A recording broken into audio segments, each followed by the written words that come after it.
زیارت کا ایک فلسفہ یا مقصد معصوم کی زبان سے معصوم کا تعارف، لہذا اس تعارف اہل بیت اطہار نے ایک راہ جو اختیار کی ہے وہ القابات کو سہارا بنایا ہے اپنے تعارف کے لیے۔ لہذا جتنی بھی زیارات ہیں ان میں ائمہ اہل بیت اطہار کے نام کے علاوہ بعض زیارات میں دعاؤں کا اضافہ موجود ہے، بعض میں عقائد کی طرف اشارہ ہے، لیکن ایک خاص حصہ وہ ہے کہ جس میں اس معصوم کے القابات کو، لہذا گرچہ کہ ہمارا عقیدہ یہ ہے، اشارتاً بحث بھی کر چکا ہوں اور آج بعض مطالب کی طرف اشارہ مزید کروں گا، اہل بیت اطہار اپنی حقیقت میں ایک حقیقت واحد حقیقت نوریہ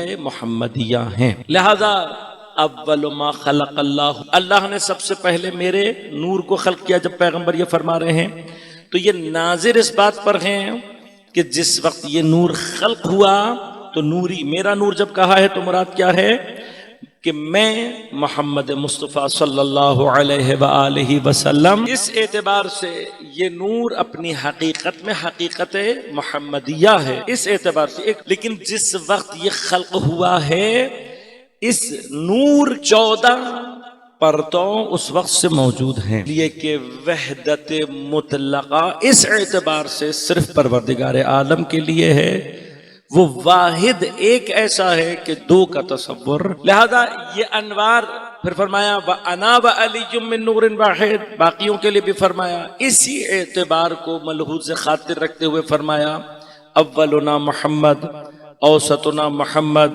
آخرنا محمد وکلنا محمد، کہ ہم سارے کے سارے ایک حقیقت محمدیہ کے جلوے۔ اصل ہماری ایک ہے جو مختلف 14 القاب میں یا 14 قالبوں میں یا 14 شکلوں میں ظاہر۔ اب اس کی ضرورت کیوں ہے یہ اپنی جگہ ایک الگ بحث ہے، لیکن اگر واقعاً کوئی اہل بیت اطہار کی سیرت کا صحیح معنی میں مطالعہ کرے اور واقعاً اس میں غور کرے تو وہ اس نتیجے پر پہنچتا ہے کہ ایسا محسوس ہوتا ہے کہ یہ 14 مختلف افراد زندہ نہیں ہیں، بلکہ گویا ایک آدمی یا ایک شخص ہے، ایک بندہ ہے، ایک شخصیت ہے جو 14 مختلف شکلوں میں زندگی کر رہی ہے۔ لیکن اس کے لیے ضروری یہ ہے کہ انسان کی تاریخ اور سیرت کے اوپر وہ نظر، اس کا علم اور اس کی بصیرت وہ ہو کہ وہ اس جوہر کو نکال سکے۔ اور طول تاریخ میں یعنی یہ حدیث اور اس کا بیان اور اس کے ضمن میں بہت سارے شروحات علماء کرتے رہے ہیں، لیکن موجودہ دور میں رہبر معظم ان کی علمی بصیرت اور واقعاً یعنی یہ انسان جب اس مقام پر آتا ہے، علم انسان کا خود بولتا ہے، اس کے لیے تعارف کی ضرورت۔ اس حدیث کا طول تاریخ میں سیرت نگار آپ اٹھائیں گے اتنے آپ کو ملیں گے جنہوں نے اہل بیت اطہار کے اوپر سیرتوں میں بڑی بڑی کتابیں، لیکن رہبر کی ایک کتاب، اور میں نے کئی جگہ اس کو ریکمینڈ کیا اور کرتا رہوں گا کیونکہ واقعاً اس کا آپ کو اہل بیت اطہار سے متعلق اگر فرصت نہیں ہے کوئی کتاب پڑھنے کی تو یہ کتاب ضرور پڑھیں، یہ ضرور۔ کتاب کا عنوان ہے 250 سالہ انسان۔ کیا عنوان ہے؟ 250 سالہ انسان، یعنی ایک انسان جس نے 250 سال زندگی کی ہو۔ اب یہ 250 سالہ انسان کون ہے؟ رہبر فرماتے ہیں اگر آپ واقعاً پیغمبر کی سیرت کا مطالعہ صحیح طریقے سے کریں تو یہ 250 سالہ انسان وہ ہے جو یوں سمجھ لے کہ پیغمبر کی حیات شروع ہو رہی ہے سے لے کر 12ویں امام تک جو ایک سلسلہ ہے 250 سال کا، اس کو اگر صحیح مطالعہ کیا جائے تو ایسا لگتا ہے ایک آدمی ہے جو 12 شکلوں میں یا 14 شکلوں میں زندہ رہ رہا۔ لہذا یہ دو الگ الگ مقامات ہیں اور اس کو واقعاً ہمیں اور آپ کو درک کرنے کی بھی ضرورت ہے۔ مثلا میں نے جملہ کہا اور یقیناً اہل بیت اطہار کی محبت کے نتیجے میں ایک نعرہ آپ نے لگایا، خدا آپ کو اس کی اجازہ دے گا، لیکن عزیزان من یہ کتاب پڑھنے کے بعد جب آپ اس کیفیت کو باقاعدہ محسوس کریں گے اور آپ کو خود ایسا لگے گا کہ یہ ایک حقیقت ہے جو 14 شکلوں میں زندہ ہے، اور کس طریقے سے ہے، تو جو مقام معرفت اور سرور انسان کے اندر پیدا ہوتا ہے وہ الگ مقام۔ لہذا بہت سارے، میں کسی اور ضمن میں بات نہیں کرنا چاہتا، اس حقیقت کی طرف متوجہ، یہ محبت یقیناً ہمارے اور آپ کے لیے سرمایہ ہے، لیکن یہ محبت ہمیں یہاں نہ روکے، بلکہ اس محبت کا اثر یہ ہو کہ ہم آگے کی طرف بڑھیں اور اہل بیت اطہار کا وہ عرفان اس طریقے سے حاصل کریں کہ جو حق ہے ان کا۔ لہذا خاص طور پہ اپنے نوجوانوں کو کہوں گا، مجھ سے اگر کوئی کہتا ہے تو میں یہ کہتا ہوں یہ وہ کتاب ہے کہ جو ہمارے کھانے کی میز پر، دسترخوان پر رکھی ہوئی، اور جب آپ اپنی فیملی کے ساتھ بیٹھیں اور کھانا کھائیں تو کھانے کے بعد تھوڑی دیر کے لیے اس کا ایک صفحہ پڑھیں اور اپنے پورے خاندان کے ساتھ ڈسکس کریں کہ آج ہم نے پڑھا کیا۔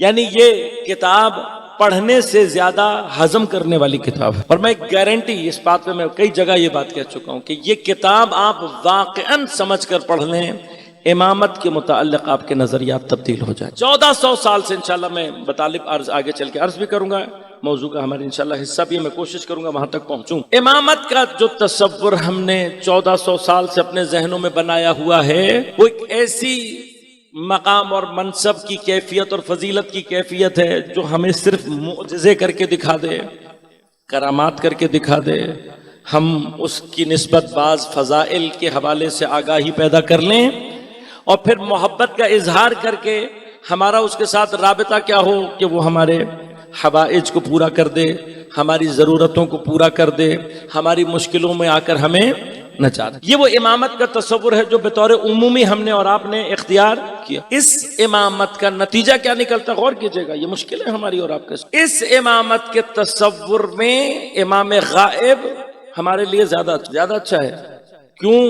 غیبت کی کیفیت میں ہم جو مرضی درخواست ڈال دیں کوئی ٹینشن نہیں، لیکن فرض کریں کہ امام میرے اور آپ کے سامنے بیٹھے ہوں اور میں اور آپ درخواست لے کر جائیں، یقین کیجئے ہماری بہت ساری حاجات ایسی بھی ہوں گی جو اگر امام سامنے بیٹھے ہوں نا تو ہمیں بتاتے ہوئے شرمندگی محسوس ہو۔ ہم نے تو یہاں پر حالات یہ دیکھے ہیں کہ لوگ جوئے میں شرط لگا کر آئے ہیں، اس کی بھی منت مانی۔ جب انسان پستی کی طرف جاتا ہے تو مقام، کیا واقعاً اللہ نے مقام امامت ائمہ کو اس لیے دیا ہے کہ وہ ہماری حاجتیں پوری کریں؟ تو ایسا امام پردہ غیبت میں، دوسرا مسئلہ کیا ہے، پردہ غیبت میں نہیں ہوگا تو کوئی نہ کوئی ذمہ داری ہماری اور آپ کی گردن پر۔ عزیزان، خود ائمہ نے جو ہمیں چیزیں تعلیم کی ہیں، کاش ہم اس کے اندر تھوڑا سا غور و فکر کریں، ہمارے نظریات۔ لہذا یہ امامت ہمیں ذمہ دار نہیں بناتی، ہماری کوئی ذمہ داری نہیں ہے۔ امام جب آئیں گے غیبت سے تب دیکھیے، تب ہم کیا کریں گے، یہ ایک الگ بحث۔ دعائے عہد یقیناً آپ میں سے اکثر مومنین تلاوت کرتے ہوں گے، کیونکہ اس کے لیے روایات میں موجود ہے کہ جس کسی نے بھی بلا ناغہ یہ دعائے عہد 40 دن نماز فجر کے بعد بلا ناغہ پڑھی تو انشاءاللہ تبارک و تعالی وہ امام کے اعوان و انصار میں شامل ہوگا۔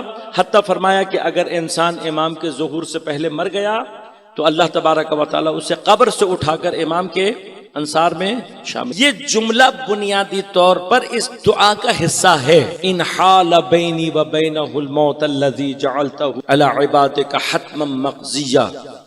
اے پروردگار، اگر میرے اور میرے زمانے کے امام کے درمیان میں موت حائل ہو جائے، جسے تو نے اپنے بندوں کے اوپر ایک حتمی فیصلے کے طور پر قرار دیا ہے، بھئی امام ظہور کریں، کب کریں نہیں پتا، لیکن میری موت تو آنی ہے، اگر یہ موت امام کے ظہور سے پہلے آ جائے، پروردگار مجھے کس حالت میں قبر سے اٹھانا کہ میرا کفن میرا لباس ہو، میں نیزہ لیا ہوا امام کی حمایت کے لیے اٹھوں، ملبیا دعوت الداعی، اور لوگوں کو امام کی طرف بلانے والا شخص۔ اب یہ جملہ اگر واقعاً خلوص سے اور صحیح معنی میں ادا ہو تو اس کی تاثیر یہ ہوگی کہ یہ جملہ پڑھنے والا اللہ تعالیٰ اس کو اگر ظہور سے پہلے مر گیا، قبر سے اٹھا کر امام کے ساتھ، تو اس سے پیچھے بھی کچھ الفاظ ہیں، وہ کیا ہیں؟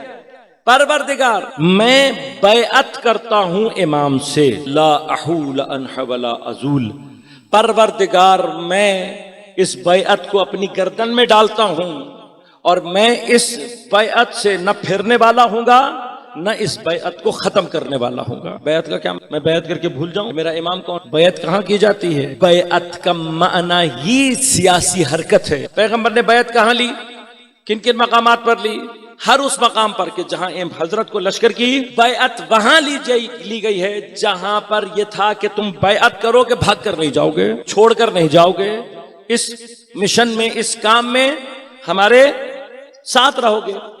تو یہ بیعت، گرچہ پیغمبر واجب الطاعہ ہیں، ایک دفعہ کہہ دیں تو بحث نہیں، لیکن یہ بیعت چونکہ عرب معاشرے کے اندر قدیم یہ چلا آ رہا تھا کہ آپ نظریاتی طور پر کسی کے ساتھ ہوں یا نہ ہوں، لیکن اگر آپ نے بیعت کر لی تب بھی آپ اس کے ساتھ کھڑے رہیں۔ تب پیغمبر اس کیفیت کو اسلام آنے کے بعد بھی استعمال کر رہے ہیں کہ اگر کوئی عقیدے کے اعتبار سے اگر ابھی نبوت کو نہیں بھی سمجھا تب بھی بیعت کرے، تاکہ کم از کم جو پرانا فکر موجود ہے کہ میں کسی کے ساتھ اگر نظریاتی طور پر نہیں بھی ہوں تب بھی بیعت کی وجہ سے میں اس کے ساتھ کھڑا۔ تو اس کا مطلب کیا ہے؟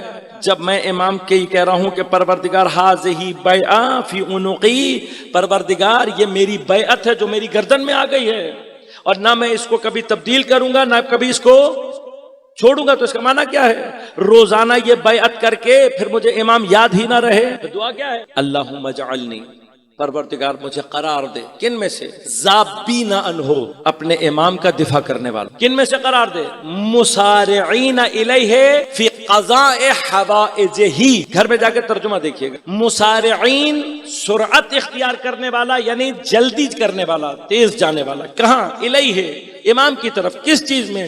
فی قضاء حوائجہ، امام کی حاجات کو پورا کرنے کے لیے۔ اگر دعائے عہد کا ترجمہ بھی ایک دفعہ اچھی طرح سے پڑھا ہو تو کچھ معاملات الٹے ہو جائیں، اس لیے کہ ابھی تک ہم نے امام کو اپنا قاضی الحاجت بنایا ہوا ہے کہ امام میری حاجات پورا، لیکن دعائے عہد امام کہہ رہے ہیں کہ بیعت ایسے کرو اپنے زمانے کے امام سے، اور کیا کہو کہ مولا یہ بیعت کر رہا ہوں اور مجھے قرار دے پروردگار کہ میں امام کی حاجتوں کو پورا کرنے میں جلدی کروں۔ اب ہمارے ہاں تو امام کو کسی کی ضرورت ہی نہیں ہوتا ہے نا بھائی، ہم امام کی کیا مدد کر سکتے ہیں؟ وہ تو مشکل کشا ہے، ہمیں امام کو ہماری ضرورت تھوڑی ہے۔ ہمارے ہاں ٹریفک ون وے ہے خالی، ہمیں امام کی ضرورت ہے، امام کو ہماری ضرورت نہیں ہے، وہ تو مشکل کشا ہے۔ تو کیا امام حسین اپنے زمانے کے مشکل کشا نہیں تھے نا؟ تو جب امام حسین اپنے زمانے کے مشکل کشا تھے تو کربلا میں عصر عاشور کیوں کہہ رہے تھے حل من مغیث یغیثنا، ہے کوئی میری مدد کرنے والا؟ تھوڑا سا کانسیپٹ چینج کرنے۔ یقیناً ائمہ کے وسیلے سے ہماری دعائیں پوری ہوتی ہیں، ہمارے مسئلے حل ہوتے ہیں، لیکن اس کا معنی یہ نہیں ہے کہ امام کو ہماری کوئی ضرورت۔ امام کی سب سے بڑی حاجت کیا ہے؟ سب سے بڑی حاجت یہ ہے کہ ہم امام کو اس کا وہ اسٹیٹس دیں، وہ پولیٹیکل اسٹیٹس، وہ سیاسی اسٹیٹس، وہ مقام دیں کہ جس کے لیے اللہ نے اس کو امام بنا کر بھیجا ہے۔ تو امام کا معنی کیا ہوتا ہے؟ امام کا معنی ہوتا ہے لیڈر، امام کا معنی ہوتا ہے رہبر۔ رہبر کو کیا چاہیے ہوتی ہے؟ کیا چاہیے ہوتی ہے؟ پارٹی جو اس کی حمایت کرے، جو اس کے لیے کھڑی ہو، جو اس کی پارٹی ہوتی ہے وہی کرتی ہے نا بھائی۔ آپ خدا نہ خواستہ کسی بھی پارٹی میں اگر چلے گئے، خدا نہ خواستہ اس لیے کہہ رہا ہوں کہ شیعہ اگر واقعاً شیعہ ہو، مسلمان اگر واقعاً مسلمان ہوں، اس کا صرف ایک لیڈر ہے اور وہ زمانے کا امام، اور اس کی صرف ایک پارٹی ہے جو کہ اس کے زمانے کے امام کی پارٹی۔ اس کے علاوہ اگر ہم کسی پارٹی میں جا رہے ہیں تو خود سوچ کر جائیے گا۔ امام نے فرمایا، امام محمد باقر علیہ الصلوۃ والسلام ارشاد فرماتے ہیں، فرمایا لیس الدین الا الحب والبغض، دین محبت اور بغض کے علاوہ کچھ نہیں ہے۔ کہ دنیا میں اگر کوئی کسی پتھر سے بھی وابستگی رکھتا ہوگا قیامت کے دن اس کے ساتھ، لہذا اپنی وابستگیاں ان کے بارے میں فکر کریں۔ اگر ہماری وابستگی کسی سیاسی لیڈر، دنیاوی لیڈر کے ساتھ ہے تو خدا نہ خواستہ ایسا نہ ہو کہ ہم انہی کے ساتھ محشور کیا جائیں۔ لہذا ہماری وابستگی سوائے زمانے کے امام کے کسی اور کے ساتھ نہیں ہونی چاہیے۔ اور امام کی جو سب سے بڑی قضاء حاجت ہے، جو ان کی حاجت جسے ہم نے پورا کرنا ہے، وہ کیا ہے؟ کہ ہم جتنی جلدی ان کے لیے پارٹی بنا کر ان کی حکومت کے قیام کے لیے کوشش کریں گے، یہ وہ ضرورت ہے جو امام کو ہم سے چاہیے۔ لہذا غور کیجئے گا، امامت کا تصور تبدیل ہو جائے گا اگر آپ اس کتاب کو 250 سالہ انسان اس کو پڑھیں گے، تب آپ کو پتہ لگے گا کہ جو حیثیت اسلامی حکومت میں پیغمبر کی ہے وہی اس کے بعد ائمہ کی ہے۔ بس اگر پیغمبر اپنے زمانے میں حکومت اسلامیہ کے سربراہ اور امام اور اس کے حاکم ہیں تو امامت کا معنی کیا ہے؟ کہ پیغمبر کے بعد اگر حکومت اسلامیہ کسی کا حق ہے تو سوائے معصومین علیہ السلام کے کسی اور کا حق۔ لیکن اس حق کو قائم ہونے کے لیے پر 1400 1200 سال سے امام پردہ غیبت میں کیوں بیٹھے ہیں؟ کس چیز کا انتظار کر رہے ہیں؟ کیا امام معجزات نہیں دکھا سکتے؟ دکھا سکتے، لیکن قرار کیا ہے؟ قرار یہ ہے کہ معجزہ کربلا کا سب سے بڑا معجزہ یہ ہے کہ حسین علیہ السلام نے کربلا میں کوئی معجزہ کر کے، یہ خود کربلا کا معجزہ ہے۔ کربلا میں امام اگر چاہتے، مگر ایک ٹھوکر سے پانی نہیں نکل سکتا تھا، امام اگر چاہتے ایک اشارے میں پوری کی پوری لشکر کو ختم کر سکتے تھے یا نہیں سکتے تھے، لیکن قرار کیا ہے کربلا کا؟ کربلا کا قرار ہی یہ ہے کہ کربلا معجزات سے نہیں، کربلا نظام سے قائم ہو، یہ نظام جہاں قائم ہو جائے وہاں حسین کی فتح ہے۔ لہٰذا امام کا اصل معجزہ کیا ہے کہ کربلا کو میرے اور آپ جیسے انسانوں کی سطح پر رکھ کر حسین نے وہ کام کر کے دکھایا جو انبیاء نہ کر سکے۔ یہ کمال ہے امام حسین کا، یہ وہ جگہ ہے جو کہ امام حسین کو باقی سب سے ممتاز۔ لہذا اب یہ جو مرحلہ ہے کہ ہم یہ سمجھیں کہ یہ ایک حقیقت نورانیہ ہے جو 14 شکلوں میں، اب ہر سورت اپنے زمانے کے اعتبار سے کچھ اسماء اور صفات الہیہ کو ظہور دیتی، لہذا اس اعتبار سے ہر معصوم کا زیارت نامہ کچھ خاص ایسی صفات رکھتا ہے جو باقیوں میں نہیں۔ لیکن اگر آپ ان تمام کی تمام صفات کو ایک جگہ جمع کر کے اس حقیقت نوریہ محمد کی تمام تجلیوں کو جمع کر لے، زیارت جامعہ کبیرہ بن جاتا ہے۔